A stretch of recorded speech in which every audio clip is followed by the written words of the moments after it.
समय की बात है। एक निर्धन व्यक्ति राजा के महल में माली का काम करता था। उसने राजमहल के बाग में कई प्रकार के फलों के पेड़ लगाए थे। जो फल पक जाते हैं वह तोड़कर राजा के सामने प्रस्तुत कर देता। कई बार खुश होकर राजा उसे इनाम भी देते। एक बार बाग में आम, अंगूर और नारियल के फल हुए माली टोकरी लेकर बाग में पहुंचा और सोचने लगा कि आज कौन सा फल महाराज के लिए ले जाऊं। कुछ देर सोचने के बाद उसने अंगूर तोड़ ली और टोकरी में भरकर राजा के पास पहुंचा। उन दिनों राजा कुछ चिंतित था। उसे गुप्तचर द्वारा सूचना मिली थी कि पड़ोसी राज्य का राजा उस पर आक्रमण की तैयारी में है। वह बस इस बारे में गहन सोच विचार में डूबा हुआ था। तभी माली उसके पास पहुंचा और चुपचाप उसके सामने टोकरी रखकर कुछ दूर जाकर बैठ गया।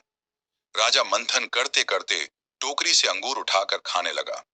वह आधा अंगूर खाता और आधा फेंक देता, जो माली के ऊपर गिराता। जैसे ही अंगूर माली को लगता, वह कहता, भगवान तू बड़ा दयालु है। सोच विचार में डूबे राजा का ध्यान इस ओर था ही नहीं कि वह अंगूर माली के ऊपर फेंक रहा है। एक बार फिर उसने अंगूर माली के ऊपर फेंका और माली ने फिर से कहा, भगवान तू बड़ा दयालु है। इस बार राजा का ध्यान माली की ओर चला गया।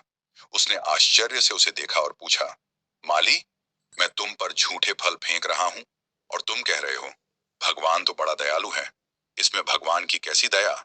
माली ने उत्तर दिया, महाराज, आज बाग में 3 तरह के फल थे, आम, अंगूर और नारियल।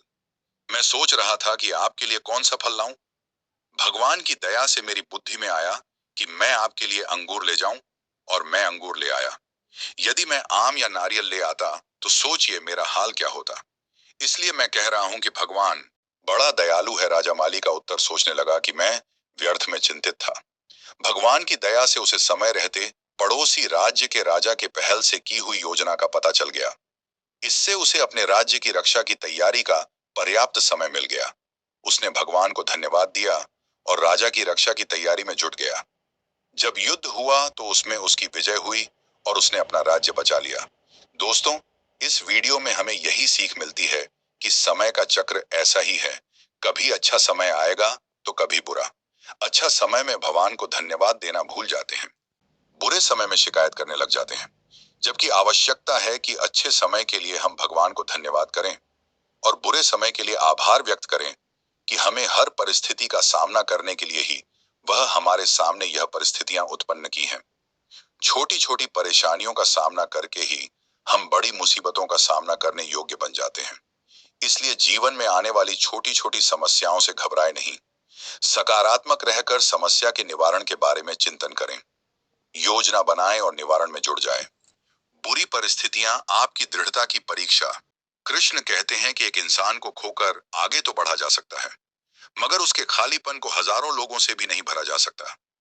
जो सब्र के साथ इंतजार करना जान है, उनके पास हर चीज किसी ना किसी बहाने से पहुंच ही जाते हैं।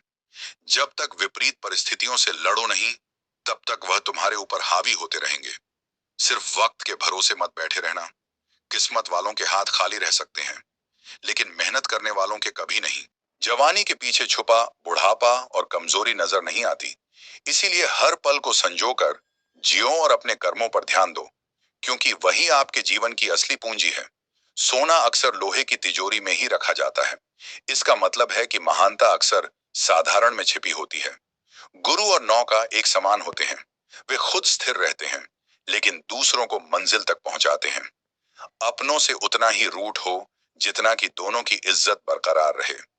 चेहरे की सुंदरता आंखों में झलकती है, लेकिन स्वभाव की सुंदरता दिल में बसती है।